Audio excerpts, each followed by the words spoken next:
Assalamualaikum warahmatullahi wabarakatuh. Perkenalkan, nama saya Diah Rahmawati dari kelas 12 RPLC. Saya akan mempresentasikan materi tentang basis data dan IRD.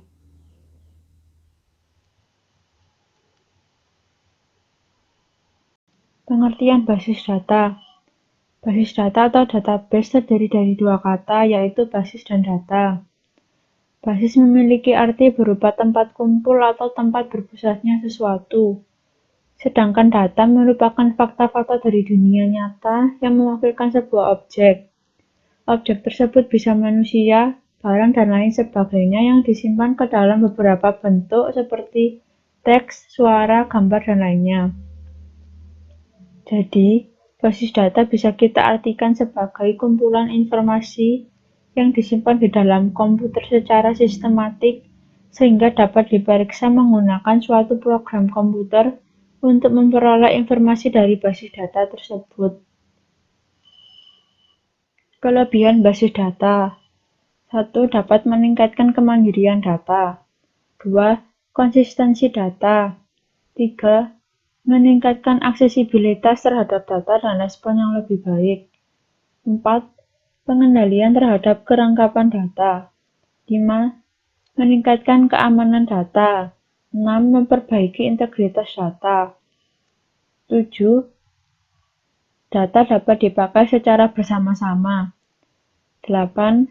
Memperoleh lebih banyak informasi dari data yang sama. Kelemahan basis data. Biayanya sangat mahal. Misalnya, untuk pembelian dan perawatan software dan hardware-nya, untuk penyimpanan, untuk jaringannya atau network, dan biaya yang lainnya. 2. Rumit. Pengguna harus memahami secara detail tentang fungsi basis data yang ditanganinya, agar tidak mengalami kegagalan yang menyebabkan kerugian yang cukup besar. 3. Tambahan biaya konversi. Misalnya untuk biaya upgrade, untuk biaya tambahan untuk staf khusus untuk mengoperasikan atau mengelola basis data tersebut. Contoh penggunaan basis data.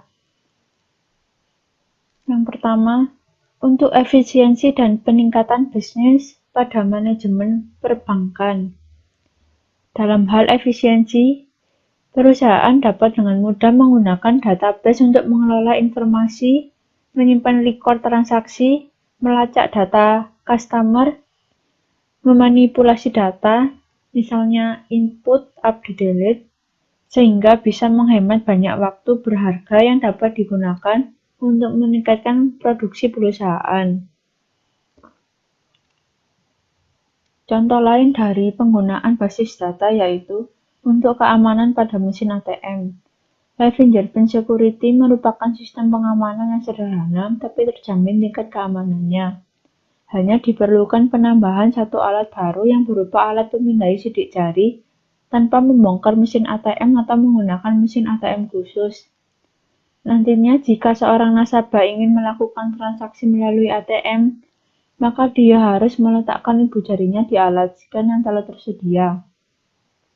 Apabila kedua data sidik jari ternyata tidak cocok, maka permintaan penggunaan kartu ATM otomatis akan ditolak dan kartu akan secara otomatis keluar. Macam-macam aplikasi basis data. 1. MySQL. Aplikasi yang cukup populer di antara aplikasi database yang lainnya. Yang kedua, MariaDB. Dikembangkan oleh sistem basis data yang sama dengan aplikasi MySQL. Adapun tujuan dikembangkannya adalah untuk mempertahankan dan menjaga kompatibilitas tinggi terhadap MySQL. Yang ketiga, Microsoft SQL Server.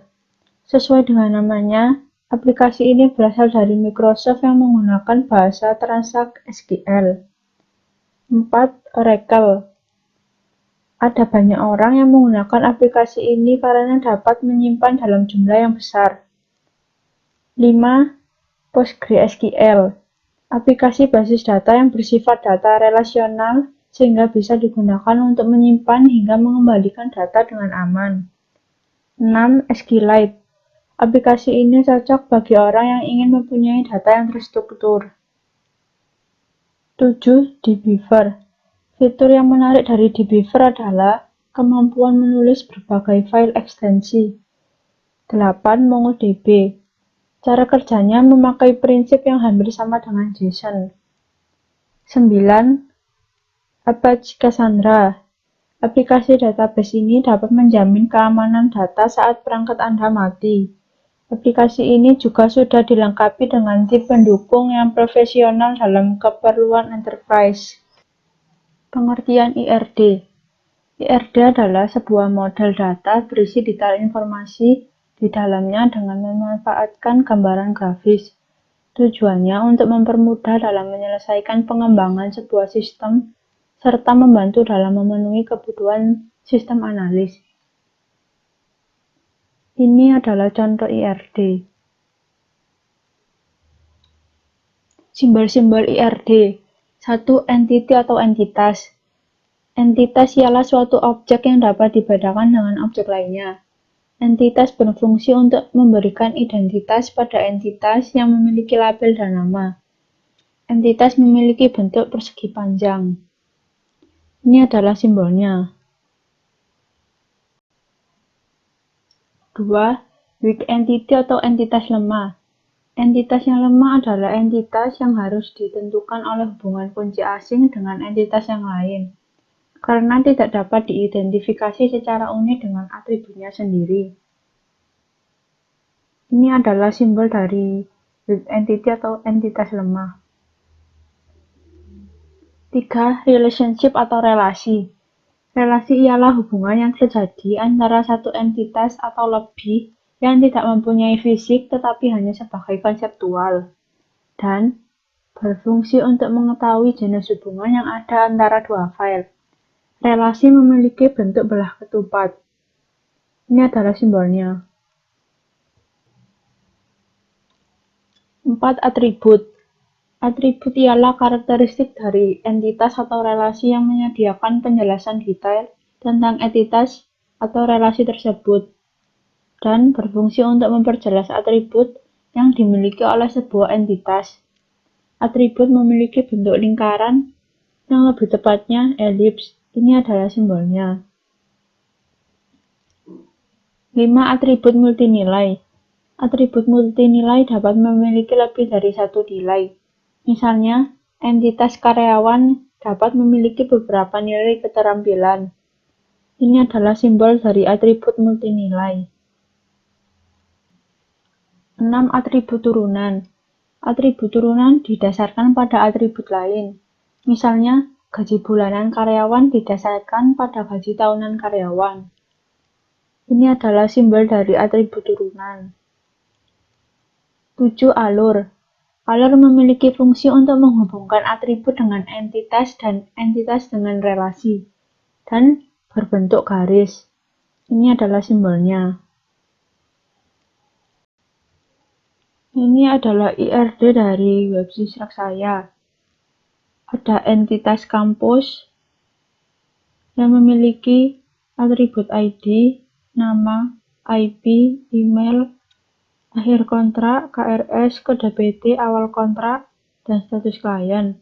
Ada entitas user yang memiliki atribut ID, username, WA, rel ID, dan password. Ada entitas progress data yang memiliki atribut ID, ID kampus, tanggal masuk, deskripsi, dan tanggal selesai. Ada entitas komentar yang memiliki atribut ID, ID request, user, komen, dan tanggal. Ada entitas request yang memiliki atribut ID, kampus, permintaan, tanggal selesai, tanggal masuk, PIC, status konfirmasi PIC, file, menu, status konfirmasi worker, user, dan WA. Ada entitas server klien yang memiliki atribut ID dan server. Dari kampus ke server klien memiliki relasi memilih. Dari kampus ke request memiliki relasi membuat.